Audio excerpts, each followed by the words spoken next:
Ouais, tahia los locos. Attendez, avant de démarrer ma vidéo, position Eric Fioril, derrière une bibliothèque. J'ai envoyé un recommandé à l'ONU, je suis légitime, le gouvernement. Voilà, voilà. Bon, on va parler du Venezuela. On va parler du Venezuela,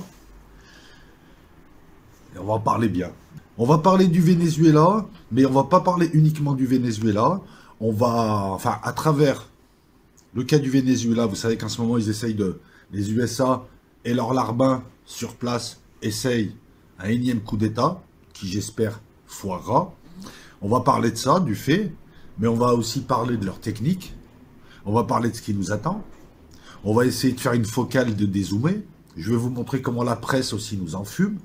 Je vais vous montrer comment ces gens sont des criminels de guerre et que la presse les couvre. Vous allez comprendre. Je vais aussi faire un préambule.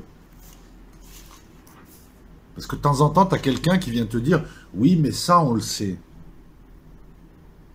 Mais si tu le sais, que tu l'as admis, et que maintenant tu t'en fous, c'est banal pour toi, comme un film, comme quelqu'un dont tu t'es habitué, c'est que tu as un problème, c'est que tu es mort. S'indigner, c'est rester en vie. Et voilà, je vais te prendre un exemple simple. Tous les matins, tu te lèves, tous les matins, tu vois un gros costaud qui tape sur un petit.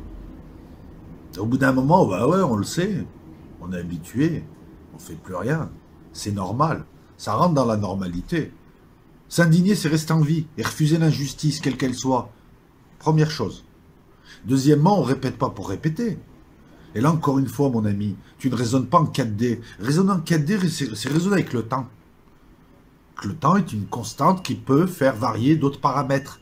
Quelqu'un de sympa, je te prends des exemples très triviaux. Quelqu'un de sympa aujourd'hui ne le sera peut-être pas demain. Pour différentes raisons. L'élément temps qui agit. Donc, nous, là, nous ne parlons pas que pour nous. Nous parlons pour le flot perpétuel de gens qui s'éveillent ou qui essayent d'apprendre. On te parle des générations qui arrivent et qui, elles, ne le savent pas. Voilà. Ne trouve pas ça normal. Ça fait s'indigner, c'est témoigner. Voilà, je cherchais le terme, c'est témoigner. S'indigner n'empêche pas aussi d'observer, d'analyser et de se préparer. Il y a 30 ans, ce qui arrive au fond du monde restait au fond du monde. Maintenant, ce qui arrive au fin fond du monde, ça nous arrive direct. Que ce soit le Venezuela ou des migrants. Encore une fois, quand je vois des gens qui me disent... alors, beaucoup de ces gens viennent juste sortir un truc de perroquet, juste parce que, tu sais, ils veulent te troller. Tu nous fais chier, tu nous amènes les conflits du monde. Déjà, c'est pas moi qui te les amène, les conflits. Ils viennent tout seuls. Hein. Deuxièmement, à l'heure du village global où tu peux discuter avec quelqu'un à New York, là, en 2-3 minutes, il suffit de te mettre sur Skype. Si tu ne t'y intéresses pas, tu sais, il y a une blague célèbre, hein, mais au Bled, avec Shah, c'est l'équivalent de Toto. C'est le type, à chaque fois qu'il arrive quelque chose, ouais, mais ça me concerne pas, et le truc finit par lui arriver dessus. À ce moment-là, c'est trop tard. Il est concerné, mais il le prend plein de fouet. Ce qui arrive au Venezuela nous concerne. Quand je vois des gens me dire tu importes le conflit, ben ça c'est souvent les petits perroquets là enfin bref, qui se disent dissidents et qui en fait ne réfléchissent pas, répètent tu nous as apporté le conflit. Non, le conflit, tu vis dans le monde, c'est un village global maintenant, quand tu le veuilles ou pas. Ces conflits nous intéressent. Le conflit du Venezuela nous intéresse parce que le Venezuela fait partie de ces pays qui refusent le joug du nouvel ordre mondial. Tu peux l'appeler Satan, tu peux l'appeler nouvel ordre mondial, tu peux l'appeler Bibi Frécotin, tu peux l'appeler comme tu veux. On parle de la même chose. Voilà, encore une fois, pareil. Ouais, mais tu nous parles de religion. Mais prends-le de manière laïque. Pourquoi, quand je te montre la lune, tu regardes mon doigt? Le nom pour les laïcs, voilà. T'es laïque, tu ne crois pas en Dieu, tu ne crois pas en Satan, tu ne crois pas en tout ça. Pour toi, c'est des conneries. Tu as le droit de ne pas croire. À ce moment-là, moi, je te dis nouvel ordre mondial. Ça, par contre, tu es obligé d'y croire. Il nous l'annonce depuis 90. Eh ben, le nouvel ordre mondial, si t'es un peu futé, tu t'aperçois que c'est le Satan des textes. Moi non plus, je suis pas dans les religions. Hein, c'est pas, tu vois, je vois des gens là, ils pensent que je suis, parce que j'ai une barbe, c'est vite fait. Tu vois, c'est simple. Hein, tu mets une barbe, tout ça. Je suis pas dans les religions, mais je m'en sers parce qu'elles te décrivent ce qui est en train de se produire. Elles te le décrivent alors que bon, elles te le décrivent non pas comme une prévision, mais comme une prophétie. C'est ça qui est important. C'est préciser pourquoi on parle du Venezuela, les sujets. Je ne les choisis pas comme ça. J'aurais pu te parler de Mindanao aux Philippines, qui demande son autonomie. J'aurais pu te parler de ma vidéo de 2018 qui supposait un soulèvement en Asie, un soulèvement provoqué qui n'a pas eu lieu, donc je me suis complètement planté. Oui, c'est bien aussi des fois aussi de... Parce que je vois que cet exercice n'est pas souvent fait, ni par moi ni par d'autres. On passe notre temps aussi à prévoir. C'est bien aussi, ce qui serait bien, ce serait aussi de se dire, ah, l'an dernier j'ai prévu ça, mais ça n'a pas marché. L'erreur est humaine, hein. Il n'y a que ceux qui ne font rien et que ceux qui consomment des vidéos et qui ricanent après, qui ne feront jamais d'erreur puisqu'ils ne font rien. On parle du Venezuela, mais de la manière dont on nous parle du Venezuela, on nous en parle de manière biaisée. Je m'explique. On fait une focale, volontairement, puisque les gens n'iront pas creuser à droite à gauche, puisque les gens ne se souviennent pas que depuis 99, ce pays est attaqué, que ces 2 dernières années, les attaques sont montées crescendo, qu'elles sont assimilables à un crime contre l'humanité. Oui, oui. Non, non, je pousse pas le bouchon, Maurice. C'est un véritable crime contre l'humanité, ou un crime de guerre, ou un crime contre la population. Ça, non. La presse, qu'est-ce qu'elle te montre? Des images, de la foule, des gens qui tirent, un type avec une grosse moustache, et on te le présente de manière à ce que tu dises, c'est encore un énième dictateur dans un pays à 2 balles, alors c'est un très très beau pays, le Venezuela, qui opprime sa population. Ça, c'est ce que tu vas penser, c'est ce qu'on veut que tu penses. L'info, la manière dont elle est présentée, et c'est en cela que les médias sont les larbins et les pigeons méprisables, parce que c'est des larbins actifs. C'est pas le type qui était là, ouais, non, mais tu comprends, j'étais dans la milice parce que mon cousin, et puis il me menaçait, mais j'ai rien fait, j'ai tué aucun résistant. Tu vois, le marais, le mec qui a essayé pendant la guerre de pas trop se mouiller, je le critique pas, c'est pas évident. Il a une famille et tout, il se dit, putain, résistant, je vais mourir, chez les Allemands, je vais te faire tondre, ma femme aussi. Comment on fait? Non, non, là, on a des gens, c'est des collaborateurs actifs, on le voit avec le mouvement des Gilets jaunes. Vous avez vu un petit peu ces gens qui sont incapables de se remettre en cause. Là, ils sont en train de se foutre de votre gueule. On a affaire à des psychopathes et des criminels. Psychopathes dans la mesure où ces gens-là pourraient tuer le monde entier pour avoir de l'avancement, ça ne les dérangerait pas. Ils iraient au cinéma le soir. Ça ne les gêne pas, c'est ça, moi, ce que j'appelle un psychopathe. C'est un type qui n'a aucune pitié pour l'autre, qui n'a aucun remords quant à la souffrance de l'autre, même si c'est lui qui la provoque. Pour que tu comprennes le Venezuela, et que tu comprennes que c'est pas l'histoire d'un dictateur contre un peuple, mais c'est l'histoire de peuples qui refusent Satan, le nouvel ordre mondial, il faut remonter un petit peu. Et comme c'est des vicieux, la presse, tu vois, ça, ils proposent à monsieur et madame tout le monde cette vision-là pour que tu penses, ah, encore un dictateur, ah bah ouais, on a l'habitude, c'est normal. Je critique pas le type, hein. Le type, il n'est pas là pour faire de la géopolitique, hein. On demande à une famille de travailler, de faire tout un tas de choses. Ils n'ont pas le temps de faire ce que moi je fais, ce que j'ai décidé de faire, parce qu'il faut se donner le temps de le faire. Et après, ils se disent, il y a des futés, donc on va leur donner une autre analyse. Ça, c'est le monde des journaux de merde comme ça.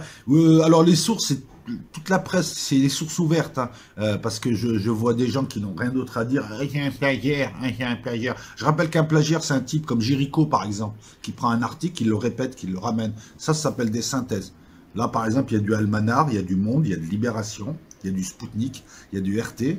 Tu lis, tu suis, tu apprends, tu synthétises. Mais c'est vrai que quand on n'est pas allé à l'école très longtemps et quand on a pour objectif d'arnaquer les gens sur YouTube en mettant des vidéos toutes les 3 heures, on ne sait pas ce que c'est qu'une note de synthèse. C'est compliqué quand on n'a pas lu un livre. Je voulais aussi apporter ce préambule. Mes sources sont vérifiables. Voilà. Et j'ai volontairement pris des sources comme Le Monde. Moi, je suis universitaire, même si ça se voit pas. Je sais qu'on est plein de faux semblants, que tout est fait à la tête. Moi, je suis universitaire et moi, je suis là pour faire des synthèses, balancer de l'information. Et je suis pas là pour mettre des vidéos de télé juste pour faire de l'argent. Je tenais à apporter cette précision aussi, parce que quand des types annonnent difficilement le terme plagiaire, il faudrait déjà que ces gens-là aillent voir dans un dictionnaire ce qu'est un plagiaire et un plagiat. Je le sais, je me fais souvent plagier, d'ailleurs par ces types. Dans mon style, dans ma forme, dans tout ce que je fais. Voilà. Ça, c'était en passant. J'ai à chacun se faire une idée. L'objectif de la vidéo, c'est de te présenter des choses. Si ça t'intéresse, tu vas creuser. Et ainsi, tu auras une meilleure vue d'ensemble pour te faire une idée. Je ne suis pas là pour te dire Nicolas Maduro, il est gentil, le Venezuela, c'est gentil. Ou les Américains sont méchants. Ce qui revient un peu au même, hein, dans ce cas de figure. Je suis là pour te dire, voilà la réalité. Voilà comment je vois les choses. Voilà ce que je te propose, et t'en fais ce que tu veux. Ça s'appelle le respect, c'est pas mettre des bouts de télévision et n'apporter aucune valeur ajoutée à ces vidéos en jouant un petit procureur. En espérant que les dossiers ne sortent pas. Je tenais à le préciser. Malheureusement, sur YouTube, c'est les plus escrocs, les plus vicieux, les plus débiles aussi qui réussissent. Ces gens-là sont incapables de faire ce que nous faisons. Moi, je le fais facilement parce que c'est très facile. Ça, c'est une nuit. C'est 50 ou 60 pages. C'est un plan qui se fait. C'est une synthèse. Vous le savez, ceux qui font des synthèses, comment on procède. Quant aux autres, je vous laisse continuer à rester... à vous en moquer. Voilà, donc il ne s'agit pas d'un dictateur contre un peuple, ça c'est l'analyse livrée au peuple. Il ne s'agit pas de la deuxième analyse donnée à ceux du peuple qui réfléchiraient un peu plus parce que ça les intéresse. Là, on t'a présenté deux légitimités, ça c'est le monde. La légitimité d'un président et la légitimité d'un parlement, qui n'en a pas en vrai. Qui n'en a pas. De par ses agissements. À mon sens. La légitimité, elle n'est pas que légale. Et vous voyez, on revient à cette fameuse légitimité morale, légitimité légale, dont j'ai parlé, parce que j'en ai fait une vidéo, parce que c'est hyper important, vous verrez que ça reviendra tout le temps. La légitimité légale, la légitimité morale, la légitimité politique. On revient à... Tu vois, Maduro, c'est De Gaulle contre le Parlement. C'est De Gaulle contre Gaston Monnerville.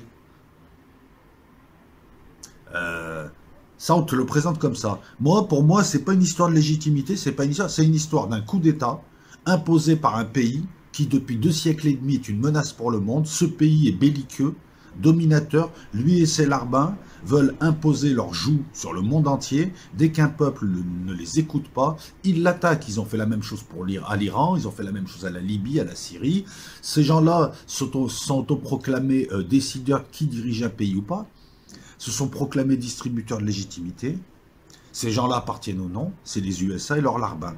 On va voir aussi que, et c'est là où tu reconnais Satan, que ce système du non te donne un peu de confort, te prend tes libertés, que ce petit confort peut se retourner contre toi. Donc on va pouvoir analyser un petit peu, à travers ce qu'ils font au Venezuela, ce qui peut nous arriver si on sort de l'Union européenne, ce qui peut nous arriver si on quitte l'euro, ce qui peut nous arriver si nous décidons d'avoir une politique indépendante à l'étranger, en Syrie ou ailleurs. Jusque-là, ils utilisaient le terrorisme, puisque je suis l'un des rares à le dire ouvertement, alors que ça se sait. Les Américains châtient des pays comme l'Europe, comme la France, en utilisant leur proxy terroriste par le biais de Saoudia et autres. Voilà pourquoi nous avons eu des attentats ces dernières années. Ce n'est pas des false flags du gouvernement. Au sein du gouvernement, oui, tu as des traîtres. Quand je dis au sein du gouvernement, c'est dans l'appareil d'État, l'appareil sécuritaire. On va parler d'une énième agression du représentant officiel de Satan sur Terre. Hein. Et ouais, du non pour les laïcs, j'ai mis ça. Comportement méprisable de ses vassaux. L'inaction des peuples inconscients. Parce qu'anesthésiés. Vous vous rappelez le Babylon System? T'as la dette. Tu sais, toi ou un pays, c'est pareil. T'as la dette qui te maintient. Crédit de consommation ou le salaire ou ce que tu veux. D'ailleurs, s'ils passent à la monnaie numérique, tu es entièrement à leur merci parce qu'ils peuvent décider de qui est milliardaire et qui est mort socialement. Tu as les médias qui te bourrent le mou, qui te bourrent le cerveau, l'esprit. Les politiciens qui sont, eux, les chefs de chantier sur le terrain, mais pareil, qui te bourrent l'esprit. Tu as l'arme, le gros bâton avec la police ou l'armée, selon.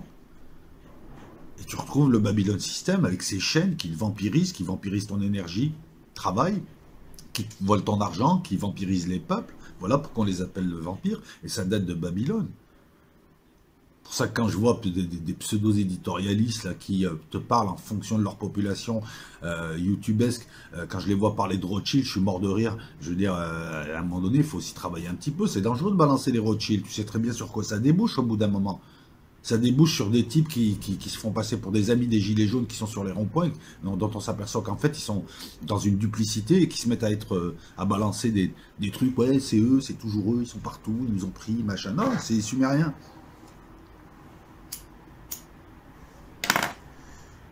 Bon, allez, on y va. Avant de parler, donc, de ce qui se passe là, on va dézoomer. Parce que si tu te mets comme la mouche contre la vitre, tu verras pas la fenêtre ouverte. Et là, tu diras, ouais, mais il aurait pu. Tu vois, c'est ça, on te montre un fait, on te laisse juger à l'émotionnel. Ouais, c'est bien, c'est pas bien. Ça me saoule, ça, c'est bien, c'est pas bien. On te demande pas c'est bien, c'est pas bien. On te demande de voir ce qui a gratté sur le plan information. Et si tu dézoomes pas là, eh ben, ton regard, il change. En dézoomant, tu auras toutes les informations pour juger de manière rationnelle et juste. En restant le nez collé Au fait, Maduro, il y a des événements, c'est les méchants américains, ou alors c'est les méchants socialistes, ou c'est les méchants russes. Tu raisonnes à l'émotionnel, tu vas pas plus loin. Donc nous, on va parler de Chavez avant, 99, 1999, 2013. Puis on va parler du premier mandat de Maduro, parce qu'il a été attaqué dès son premier mandat. Voilà pourquoi les accusations d'illégitimité ne tiennent pas la route. Et vous allez voir que tout le long, c'est un ramassis de foutage de gueule. C'est un type qui te parle comme ça et qui ricane juste à côté de toi en disant on va défoncer le Venezuela. Et les gens font, la presse fait semblant de ne pas entendre alors qu'il fait ça devant toi. Il y a un cynisme, c'est impressionnant. Et c'est à ça qu'on voit que la gauche française est devenue une gauche de centre-ville qui se contente de placer ses enfants, de faire leurs petits repas entre eux, de parler végan et bio et de mépriser la population. Et puis de mépriser maintenant les gens d'origine étrangère, puisque ça marche plus, on n'est plus votre butin de guerre, les gars, la gauche. La gauche française, Parti Socialiste, les mecs qui ont craché sur le Venezuela. Et c'est des types, c'est un peu comme Geoffrin et Libération, ils se prennent encore pour des révolutionnaires, les mecs. C'est hallucinant, ils les ont 80 balais, c'est des réactionnaires, les mecs. C'est les mecs qui te traitent de je sais pas quoi, qui rêvent des USA. Et l'autre, il te dit, on a fait mai 68. Il y a combien de milliards de personnes qui ont fait mai 68, sachant que ça s'est passé uniquement à Paris, en France, entre étudiants et policiers. Non, mais si tu les écoutes, à cette époque, ils ont tous fait mai 68. Mai 68 du Balnave, ouais. Bon, allez, il faut y aller. Voilà. En 98, t'as un Vénézuélien intègre, d'origine indienne. C'est important, ça, si je le précise, c'est parce que les Indiens sont les locaux, c'est leur richesse à la base. C'est le peuple autochtone, ce sont les peuples autochtones, parce qu'il y en a plusieurs.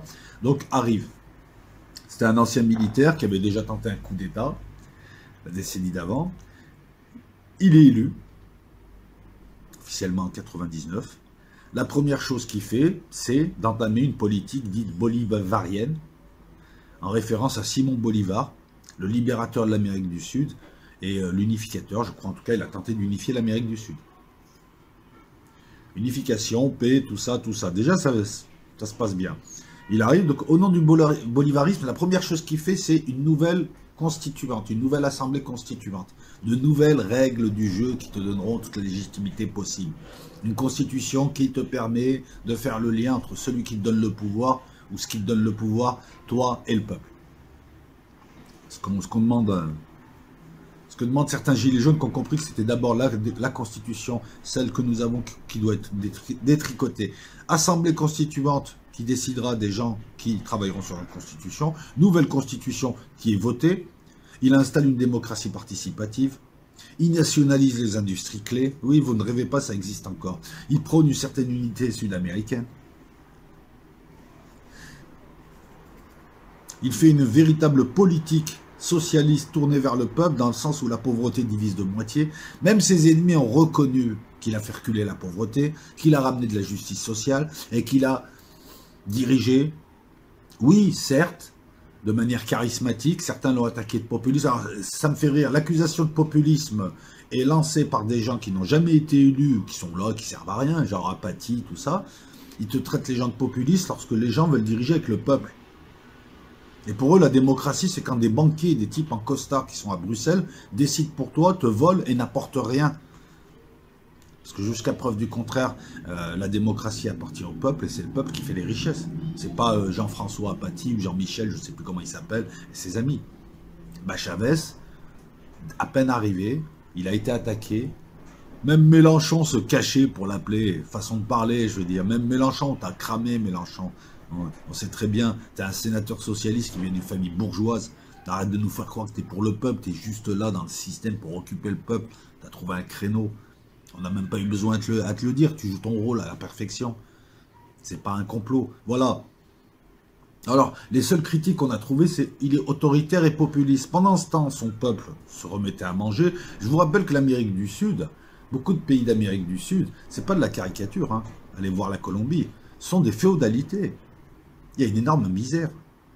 Et tu as des gros rupins d'un côté qui habitent dans certains quartiers, dans le centre enfin dans le centre, peut-être pas dans le centre, mais en tout cas dans les beaux quartiers, dont les enfants vont aux USA faire des études, qui ne manquent de rien, et qui, eux, critiquent Chavez.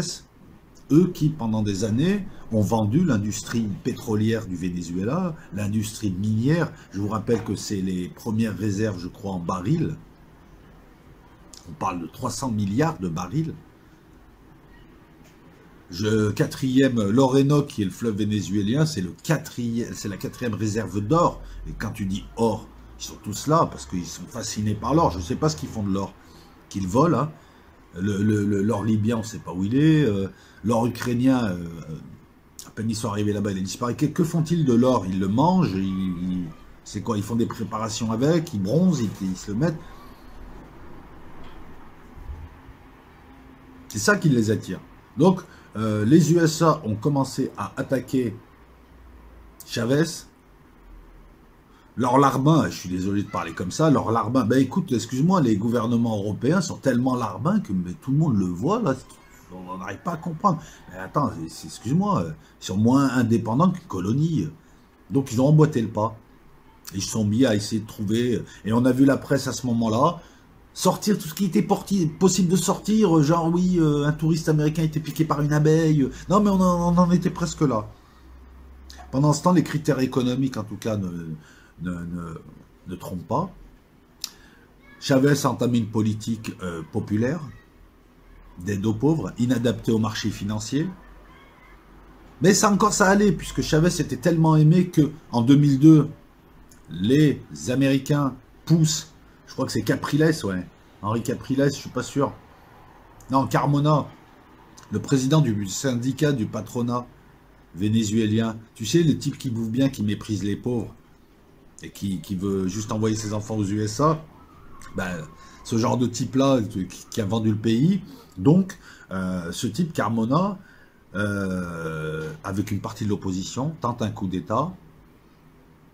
L'armée, une partie de l'armée arrête Chavez. Chavez s'est enfermé. Ça dure quelques jours. Allez voir un petit peu les reportages. Vincent Lapierre a fait un excellent reportage dessus.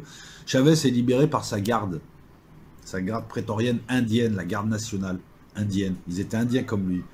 Et dans l'ombre, pendant que les autres faisaient les beaux à la télé, ils sont allés le libérer, ils ont repris le pays en 2002. Partant de là,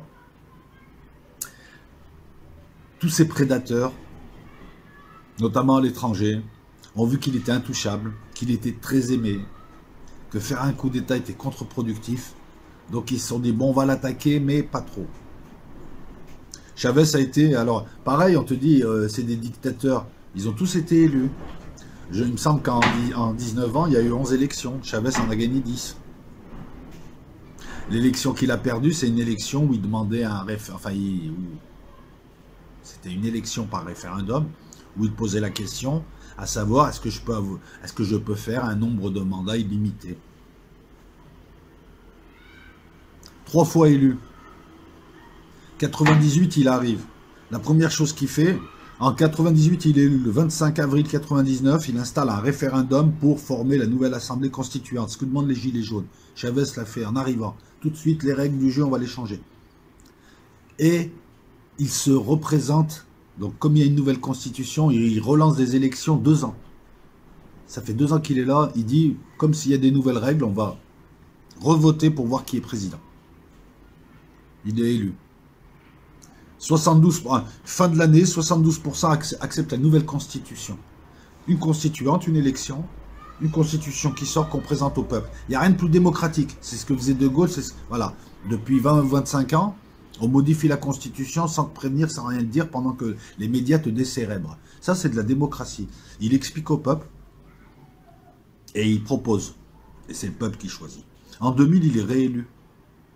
Donc, il n'a pas hésité à mettre son siège en balance. 59,5%. Son parti prend 93 sièges sur 165 à peu près, que je ne dise pas de bêtises. Ouais, il me semble. Oui, c'est Carmona, celui qui tente le coup d'État le 12 avril 2002, un coup d'État de 3 jours. Là, les USA ont pris une claque. En 2004, il installe le mandat révocatoire. Le référendum révocatoire à mi-mandat. Vous savez, j'en ai parlé l'autre fois. À mi-mandat, le peuple va décider si la politique suivie par celui qui l'a nommé est bonne ou pas.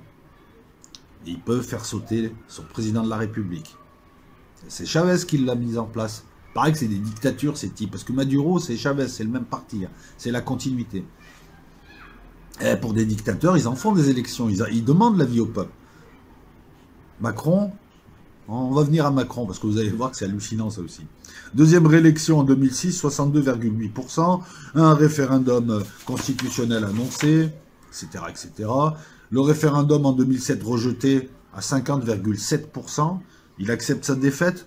Un dictateur qui accepte sa défaite. Il annonce qu'il se retirera en 2013. Et ainsi de suite, 2009, nouveau référendum, cette fois il le gagne, il est réélu en 2012, il partira en 2013, il est malade.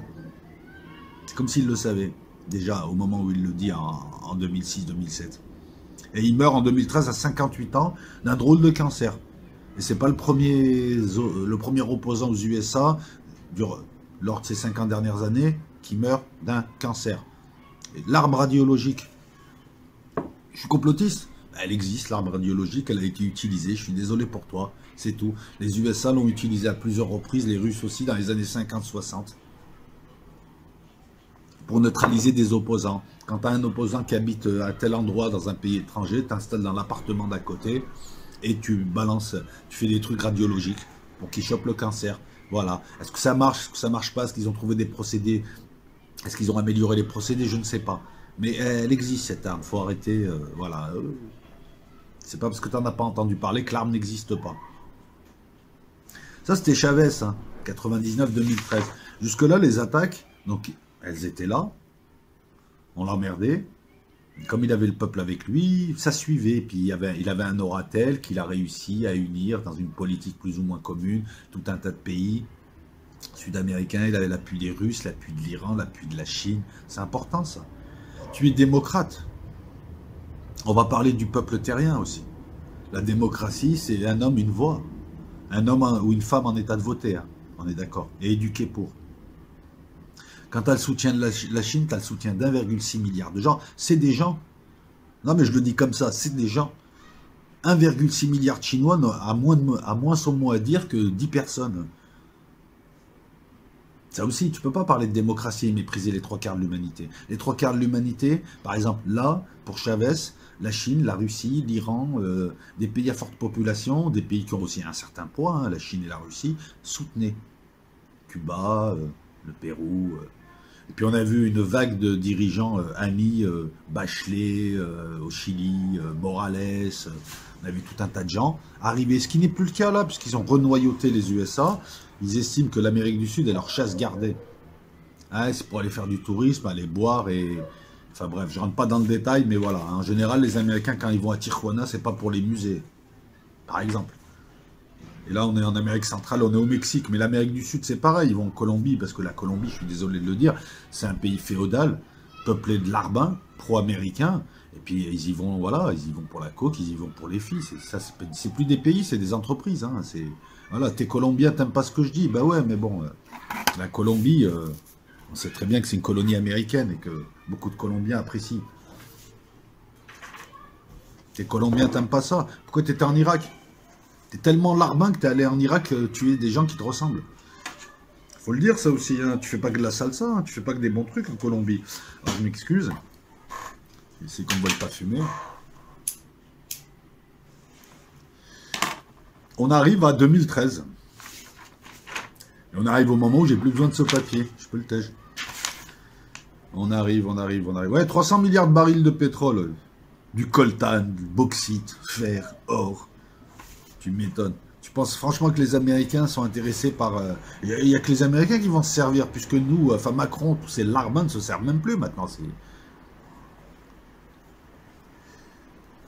Je crois que c'est pour le peuple vénézuélien, pour le peuple Tupac Amaros, qui sont là-bas.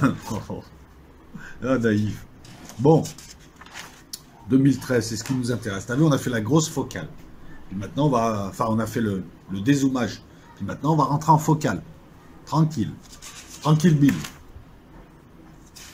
Tu veux me parler de Maduro, tu veux me parler de ce qui se passe au Venezuela, on va en parler, oui, effectivement. Mais moi, j'aimerais te parler de ce qui s'est passé depuis que Maduro est là. Et ensuite, on parlera après de la situation actuelle, où effectivement, le Venezuela ne peut plus nourrir correctement ou ne peut plus soigner correctement sa population. Une partie de la population en a marre. Beaucoup fuient. Parce que les produits vitaux ne sont plus là en quantité. Il y a une énorme insécurité. Oui, le gouvernement a commis des erreurs. Mais avant, j'aimerais juste t'expliquer ce qui s'est passé. Et tu vas comprendre que c'est quand même un exploit que ce pays reste structuré. La technique de la cocotte minute. Voilà, tu vas t'en rappeler. Et tu vas aussi te dire que ça a été fait dans le temps. Puisque jusqu'à aujourd'hui, ils ne peuvent pas envoyer de troupes, les Américains. Ça se verrait. Ça se verrait. Et puis il y a eu des avertissements. Les Russes les ont avertis. Tu as 2 jours, je crois, avant le coup d'État. 2 jours avant, hein, ils sont bien renseignés. Tu as un groupe de Russes, des gens qui protègent les personnalités politiques. Alors pour les mauvaises langues, on les assimile au groupe Wagner et on parle de mercenaires, alors que c'est de la protection rapprochée, sont arrivés au Venezuela pour protéger Maduro.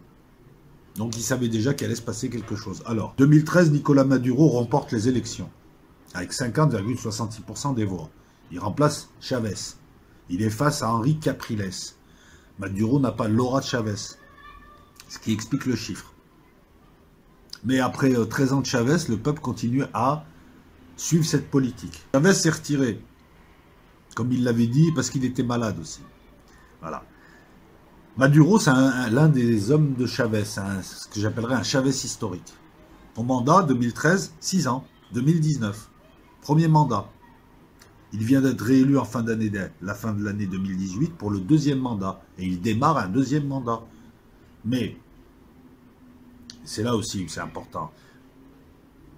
Si tous ces gens-là méprisables l'attaquent sur son deuxième mandat, le premier mandat est reconnu par la communauté internationale, reconnu par l'Union européenne, reconnu par tout un tas de pays. Il a été élu légitimement. Dès le début, les USA t'ont dit qu'il n'est pas légitime, parce que les USA décident de qui est légitime ou pas dans son pays. Ce sont des gens qui viennent nous faire chier, comme Macron et compagnie, comme toutes ces grosses merdes, excusez-moi du terme, voilà, il faut que je le lâche, viennent nous parler de l'ingérence russe, ils font quoi? Ils font quoi, là? Je veux dire, même toi, là, qui regarde le juste prix, en quelques années, tu as bien vu qu'il fout le bordel sur Terre, qui s'en prend à tout le monde, qui est là, agressif, belliqueux, qui veut dominer tout le monde, voler tout le monde. Après, les amateurs d'USA fascinés par des séries, ah, j'ai fait un voyage à New York, machin, tu peux être fasciné par ces gens qui nous font chier, s'ils pouvaient juste changer de planète, quoi. Parce que depuis que les USA existent, le monde est devenu moins sûr. C'est le premier État voyou dans le monde. Et puis on va parler des larbins aussi, puisqu'ils ont honte de rien, les larbins. Macron et Merkel, quoi, qui parlent de légitimité populaire. Macron et Merkel qui parlent de légitimité politique. Macron qui va soutenir des émeutiers au Venezuela, et Macron el-Assad, là, Bachar el-Macron, qui gaze son peuple tous les samedis. Et je vais vous en raconter une bien bonne, parce que certains vont penser que oui, mais non, mais c'est pas le gaz lacrymogène qu'on utilise en Syrie. Si, c'est le même. Hein. Le jour où ils ont nassé tout le monde, je crois que c'était l'acte 5 ou 6 aux Champs-Élysées, ce jour-là, ils avaient peur que le peuple aille à l'Élysée. Et ils avaient prévu un gaz, c'est pas un gaz incapacitant, c'est un gaz handicapant. Même les Anglais ne l'utilisent pas contre leur population, c'est un gaz qui peut provoquer des morts. C'est des paillettes, c'est pas de moi l'information, c'est de Pierre Jovanovic. Et elle est quasi officielle, elle n'est pas cachée. C'était des paillettes dans l'air qui font que les gens s'effondrent. Ben, tu n'utilises pas l'arme chimique, parce que Bachar el-Assad, il balance du chlore pour déloger dans des poches et dans des immeubles, des types à Kalachnikov qui lui tirent dessus dans des zones où il n'y a quasiment pas de population, sauf leur propre famille à ces gens. Là, par contre, tu pousses des grands cris d'Orphée. Mais là, voilà, Macron gaze son peuple. Macron éborgne son peuple. Macron n'est pas légitime et il vient de parler de Bachar el-Assad et de Maduro. La presse française, qui est incapable de voir que d'un côté, tu as une révolte populaire qui virera en émeute dès que la masse critique est atteinte, et Macron qui la réprime alors que c'est un voleur illégitime, on ne sait même pas comment il a été élu, beaucoup te disent qu'il était troisième en réalité, c'est quand même un type que la presse nous a imposé, pendant que les gens allaient à la plage en disant hey, « je m'en fous de voter », tu te rappelles, hein, je te disais « faut voter ». Hey, je m'en fous du vote. Je te parle des législatives pour voter les députés, je t'avais dit va voter, sinon ils vont avoir les pleins pouvoirs, ils feront ce qu'ils veulent. Maintenant, tout le monde est dans la rue. Tu es allé à la plage et maintenant tu es dans la rue. Si tu avais voté la règle des 3 tiers, 1 tiers FN, 1 tiers Mélenchon, 1 tiers Macron, ils se tenaient tous, les règles du jeu étaient beaucoup plus serrées, et LREM ne ferait pas passer, comme dans un boulevard, toutes ces lois qui font que maintenant on est obligé d'aller dans la rue pour nous faire entendre, puisque la démocratie, lorsque tu es dans la rue, c'est que la démocratie ne marche pas dans les parlements. Ça, Macron, ça, personne n'en parle, il est illégitime, tout ça, tout ça. Par contre, ce type ramène sa grande gueule, je m'excuse de parler comme ça, pour parler des autres. Il y a des règles aussi dans le droit international, hein, il passe leur temps à se vanter du droit international, c'est de ne pas s'ingérer dans les affaires d'autres pays. C'est ce qu'a déclaré la Chine, c'est ce qu'a déclaré le Mexique, c'est pas nos affaires, c'est des affaires internes. Alors comment se fait-il que l'Union Européenne et les USA s'ingèrent dans les affaires du Venezuela, et à côté de ça, ils viennent chialer, les Russes s'ingèrent dans nos élections. C'est pas fini.